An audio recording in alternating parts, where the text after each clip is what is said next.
The Central African Republic is a landlocked country located in the heart of Africa.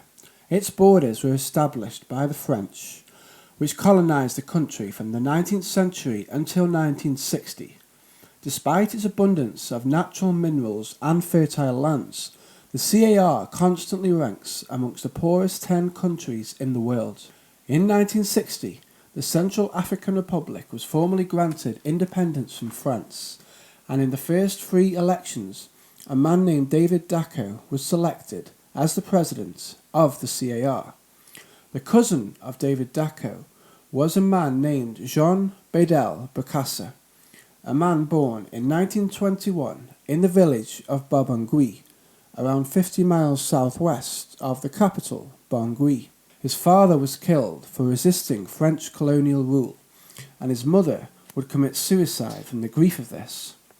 Bokassa was initially trained to be a Catholic priest before turning toward normal education, particularly developing his talent as a cook, which may have foreshadowed some of his later habits. In 1939, he joined the French colonial army as an infantryman. By all accounts, he was an excellent soldier, seeing action against the Nazis in occupied France in World War II and in the First Indochina War, eventually rising to the rank of lieutenant. When the Central African Republic gained independence, he joined the Central African Armed Forces, rising to commander and then colonel in 1964. This would be where his greater ambitions would start to reveal themselves. Unhappy with his lack of recognition by his cousin David Dacko, Bokassa would frequently argue with many members of his cabinet, breaking protocol by sitting next to the president at events. So already there was tension and a fear that Bokassa would be a threat to the current government. As discontent with Dacko grew over issues such as economic stagnation and threats of invasion, Dacko sent Bokassa to Paris as part of a delegation for the celebration of Bastille Day. Dacko then refused re-entry to the CAR to Bokassa until enough pressure was put on him to do so. Bokassa claimed, probably untruthfully, that Charles de Gaulle personally intervened to ensure his safe return. By now, Bokassa's intentions were clear, and Dacko planned to remove him as his military advisor. Before he could, however, Bokassa, along with fellow captain Alexandre Banza, launched their coup d'état on the 31st of December 1965, seizing the capital Bangui in a short and bloodless operation. That same night, Bokassa drank so much champagne that he ended up going to the French ambassador's residence, singing and shouting "Long live France" on his lawn. Dacko was taken to Ngoragba prison and forced to resign. Bokassa then freed all the other prisoners of Ngoragba prison. Bokassa immediately attempted to portray himself as a strong, brave leader, implementing a series of stringent and often bizarre rules to the country. To reduce unemployment, anyone between the age of 18 and 65 would have to provide proof that they were in work, or they would be fined or jailed. Almost immediately, he executed his political rivals and dissolved the National Assembly. Statues were erected, and his face suddenly appeared on stamps and banknotes. He had an extra long coat fashioned to fit all his military medals on. He took all cabinet positions for himself, and all of the parties were subsequently banned. The punishment for theft would become to cut off an ear for the first offence, to cut the other ear off after the second offence, and then to cut the hand off for the third offence. Beggars or people with birth defects were considered subhuman, taken off the streets, flown in planes and then dropped into rivers. It was alleged that political rivals would be fed to crocodiles, with human remains being found in drained-out ponds and swimming pools at his residence by French authorities. In 1969, Alexandre Banza, the man who was a co-conspirator in Bokassa's coup, attempted a coup of his own against his former comrade. However, Bokassa was tipped off, and Banza was arrested. Banza was beaten nearly to death by Bokassa with his walking stick, and after he was found guilty was executed, with his body being dragged through the streets. Accounts vary in what happened, with some alleging that his back had been broken. In 1972, Burglars broke into his house, stealing the tyres from his Mercedes and a radio from his bedside. The next day he allegedly went into Ngoragba prison and beat prisoners to death and gouged out their eyes. Around 100 of the men, some still alive, were laid out in the town square as an example. By 1974 he had 32 self-awarded titles, including Minister of Interior, Minister of Trade, Minister of Industry, First Engineer, First Father, and Best Football Player. In 1970, Bokassa dubbed himself Grand Master of the International Brotherhood of Knights Collectors of Postage Stamps. As a former French colony, the Central African Republic maintained a friendship with the French. The leader, Giscard d'Estaing, formed a friendship with Bokassa and was invited many times to the CAR to pursue his passion of hunting. At the funeral of French President Charles de Gaulle, he showed up in a uniform of the French Parachute Regiment, then began loudly weeping in front of his widow, shouting "Mon père," or "my father," repeatedly. Bokassa would try to emulate Napoleon, sitting on an eagle-style throne and riding in a gilded carriage pulled by 8 white horses. He wore a crown studded with 80-carat diamonds. In 1978, at a summit of Francophone African nations, he requested to be referred to as Your Imperial Majesty and to be placed first in speaking preference, as an emperor is the highest attainable position. This request was refused by diplomats. In 1974, after a state visit to Libya to meet Colonel Gaddafi, Bokassa announced a conversion to Islam, now being known as Salah al-Din Ahmed Bokassa. This was most likely done, however, to simply gain favour with the Libyan dictator in return for arms or aid, and 3 months later, after no funds appeared from Gaddafi, Bokassa would revert back to Catholicism. In 1975, through a combination of low prices for coffee and cotton, as well as rising costs of petrol and droughts, the country was in a state of almost complete bankruptcy. Public servants could not be paid, and French financial experts found almost no bookkeeping records or budgeting. Much of the aid that was sent to the country was spent on the lavish lifestyle of Bokassa and his family. Despite being Catholic, Bokassa is believed to have had 19 wives and fathered 40 children, with many other children that he refused to recognise. His biggest indulgence was most certainly women.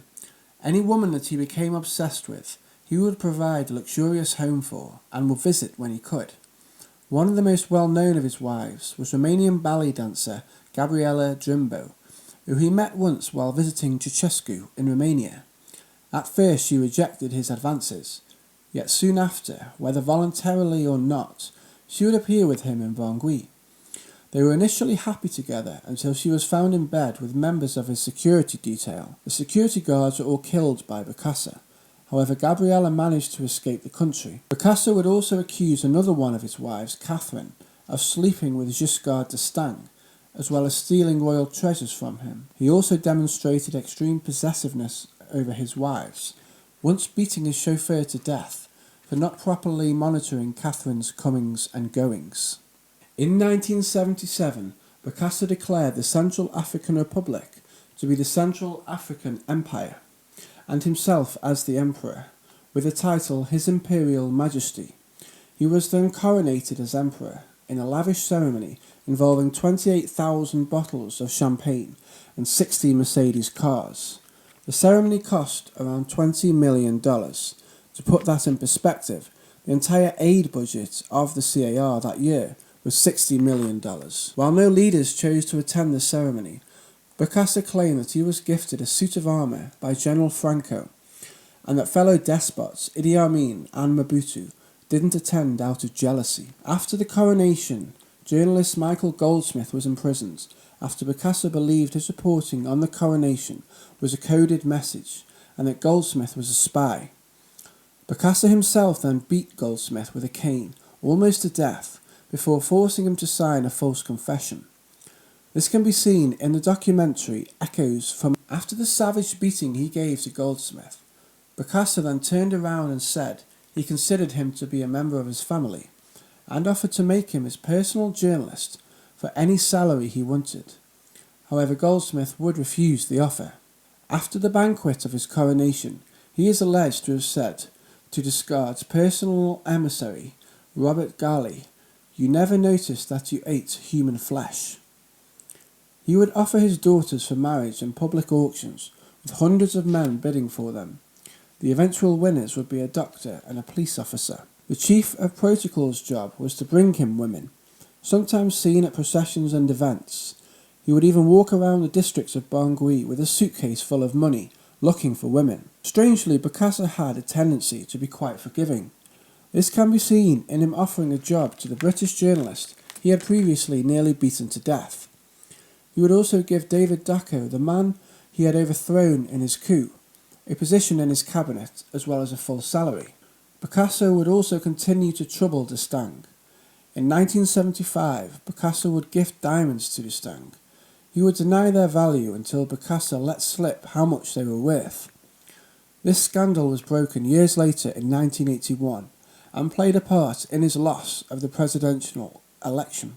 The uranium and diamonds that were mined in the Central African Republic would be the source of his wealth, as well as a major reason that the international community, especially the French, would look the other way regarding his antics for so long. Bokassa did show a more tender side towards his own family. As a 17-year-old, he fathered a daughter in Vietnam. Many years later, as president, he relentlessly sought her out. When he found her, he brought her back to Bangui and housed her in a palace. Soon he would realise this girl was not actually his daughter. However, he accepted her as a family member and let her continue to live in luxury even as he raised his actual daughter. The final straw for Bokassa would come in April 1979.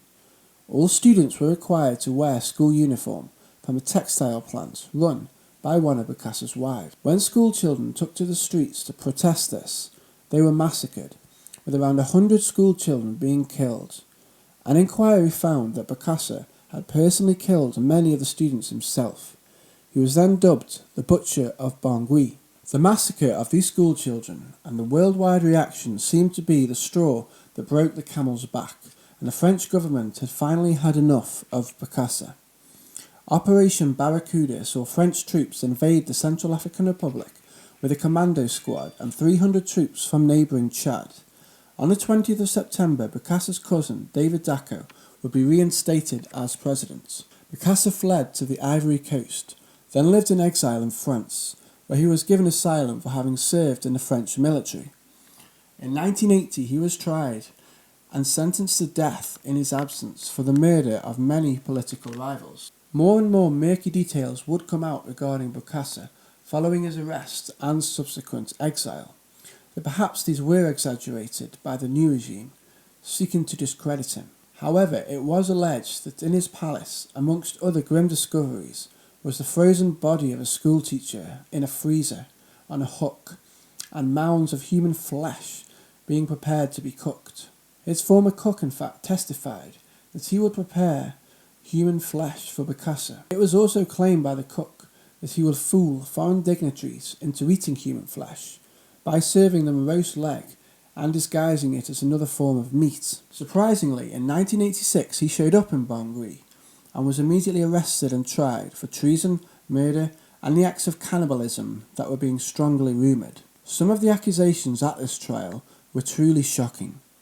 The list of actions, such as those mentioned, led to him being convicted of all charges and sentenced to death, although the conviction of cannibalism was ultimately dropped.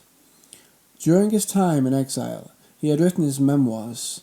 However, they were never allowed to be published due to claims that he and Giscard d'Estaing had shared women together. In 1988, the then leader of the Central African Republic, André Kalumba, voided the death penalty, placing Bokassa under house arrest, and in 1993, Kalumba declared a general amnesty for all prisoners. Bokassa was then released and actually remained in the Central African Republic.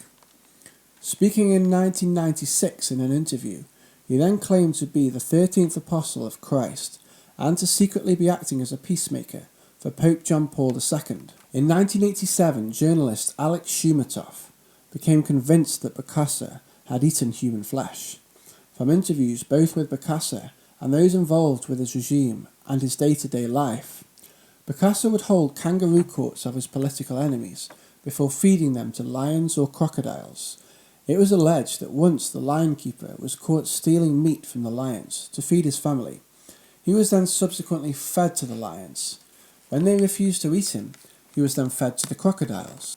On the 3rd of November 1996, at the age of 75, Bokassa suffered a heart attack and passed away.